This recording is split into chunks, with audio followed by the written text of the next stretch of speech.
Hello, friends. I would like to do a Bible study on like an introduction to Christianity. Um, what I would call mere Christianity.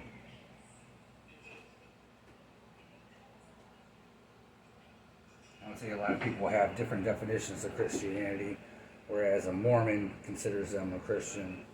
I wouldn't consider them a Christian.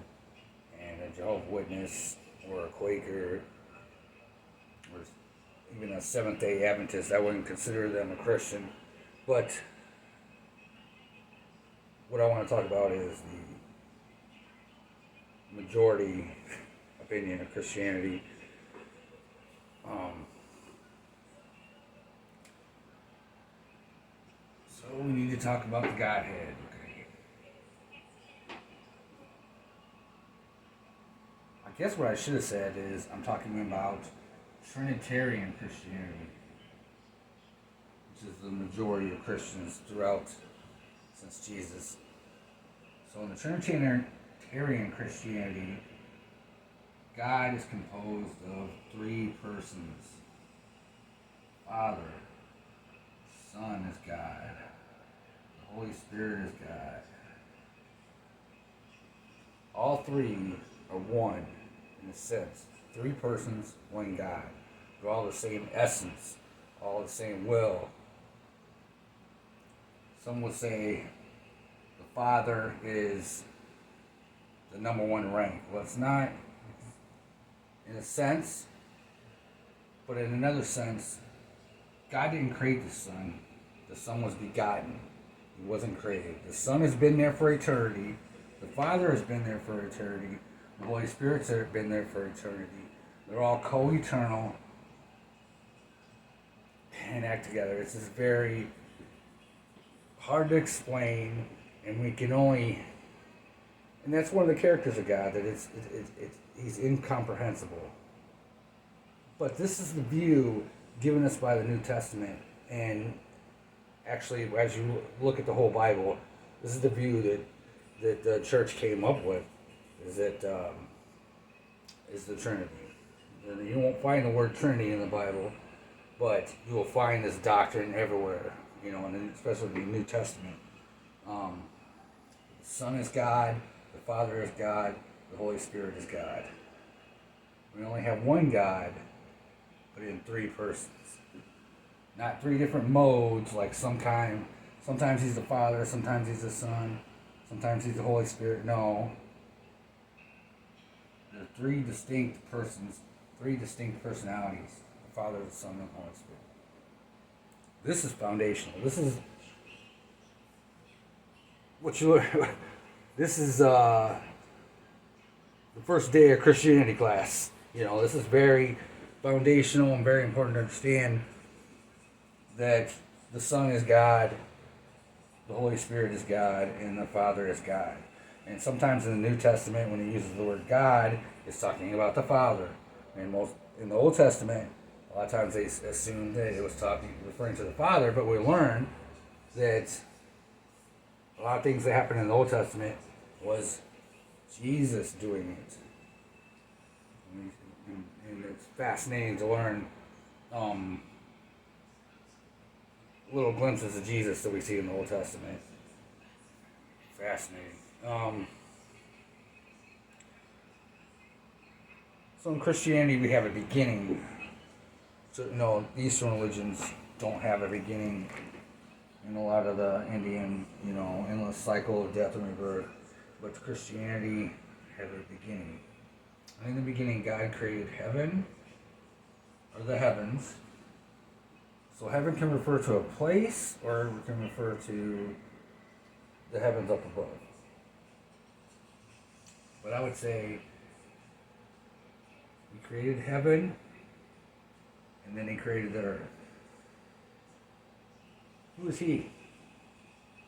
Well, we learn in John 1:1 that everything was created through the Son. That the Father created through his Son. So Jesus created the heavens and the earth. Well, after he created heaven, we learn later on in the Bible that one third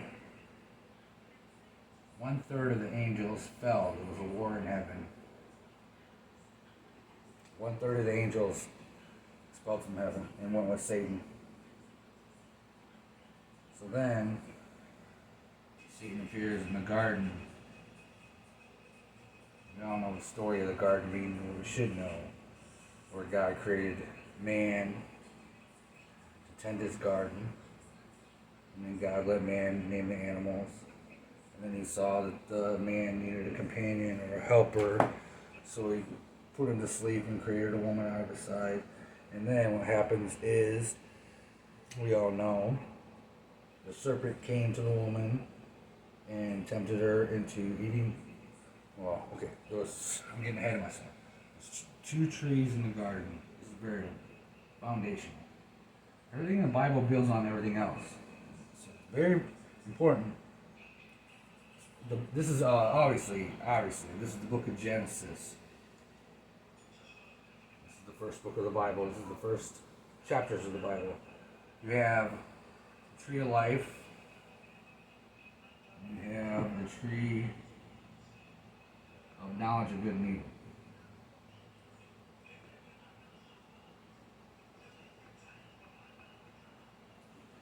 God told Adam and Eve, he's like, free to eat from the tree of life. When they ate from the tree of life, they didn't die. But you're not to eat from the tree of knowledge of good and evil. That was the only rule they had. And Satan says to Eve, did he really say that I forgot this part. God gave them a warning that the day they eat of the fruit, they would surely die. So, Satan's like, well, did he really say that you're going to die today? And I'm paraphrasing here. And God doesn't want you to eat of this fruit because he knows if you eat of the fruit, you will be like God. So, she eats of the fruit. And then Adam sees and he eats of the fruit. And then, you know the story. They're in the garden hiding from God. God comes down and is like, why are you hiding? Because we're naked. How'd you know you was naked? You know, they lie to him. And then they try to blame shift. And it was a serpent. It was a creature. You left me here, you know. And anyhow, it's foundational, right? So they get kicked out of the garden. You have curses and promises. So God said you're surely going to die because you can't eat from the tree of life. They kicked him out of the garden. They put two cherubs in front of the garden so they can't get back in. And he's like, you're going to have to toil the land and work for your, to survive. And the woman's going to have pain in childbearing. And, but the seed of the woman is going to crush the head of the serpent as he wounds his heel. This is a very important prophecy. This is the prophecy. So right off the bat, at the fall, we get a glimpse that there's a promise that there will be some redemption. Somehow, the child of the woman will kill the serpent, right? It's very important that we have a lot of different views on whether or not the Genesis happened literally, and it was literally 6 days of creation. But I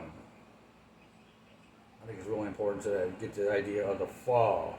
That's the reason there's death in the world, and there's sin, and there's decay, and the way the world doesn't seem right to us. It seems like very cold and unjust, and the evil people prosper, and the good people, suffer, and all this death in the animal kingdom, and survival of the fittest, and it doesn't seem morally right to us.